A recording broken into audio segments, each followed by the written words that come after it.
آج کورٹ روم میں کورٹ کے اندر جج صاحب نے ہیومینٹی کی بیسس کے اوپر بچی سے کورٹ روم میں جو روم ہوتا ہے کورٹ میں ادھر بچی سے میری ملاقات کرائی، میری اور میری وائف کی، یعنی بچی کے ماں باپ سے بچی کی ملاقات کرائی۔ وہاں پر بچی میرے گلے لگ کے روئی۔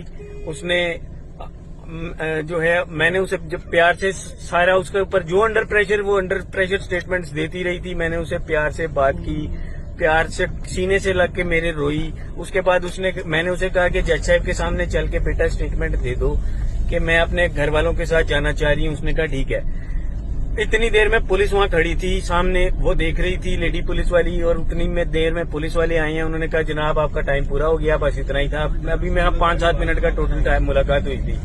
انہوں نے جو ہی سیس کیا کہ یہ بچی رضامند ہو گئی ہے، یہ تو گھر چلی جائے گی، تو ساتھ ہی پولیس والے آئے ہیں۔ انہوں نے آ کر جو ہے وہ بچی کا بازو پکڑا اور کھینچتے ہوا، وہی سفید شلوار قمیض والا آدمی مونچھوں والا، اس نے میری بچی کا ہاتھ پکڑا۔ میں نے اسے کہا تو کس رشتے سے بچی کا ہاتھ پکڑ رہا ہے اور تو کون ہوتا ہے؟ کہتا ہے میں بچی کا باپ ہوں۔ میں نے کہا بچی کا باپ میں ہوں، تو نہیں ہے۔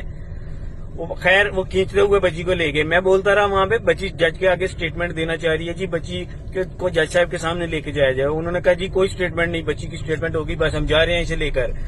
میں دوڑتا ہوا، میں اور میرے وکیل صاحب دوڑتے ہوئے جج صاحب کے پاس گئے۔ ہم نے جا کے جج صاحب سے ریکویسٹ کی ہے کہ جج صاحب بچی اسٹیٹمنٹ دینا چاہ رہی ہے، بچی گھر جانا چاہ رہی ہے۔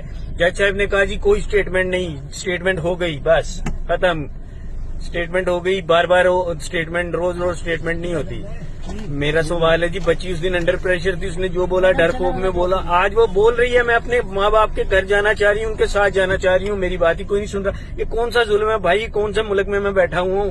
ایجنسیوں سے میری ریکویسٹ ہے، میری ڈی جی رینجر سے ریکویسٹ ہے، میری آرمی چیف سے ریکویسٹ ہے، میری بات سنی جائے، میری بچی کو بچایا جائے۔ وہ گھر جانا چاہ رہی ہے، میرے ساتھ اسے بھیجا جائے، پلیز میری مدد کی جائے۔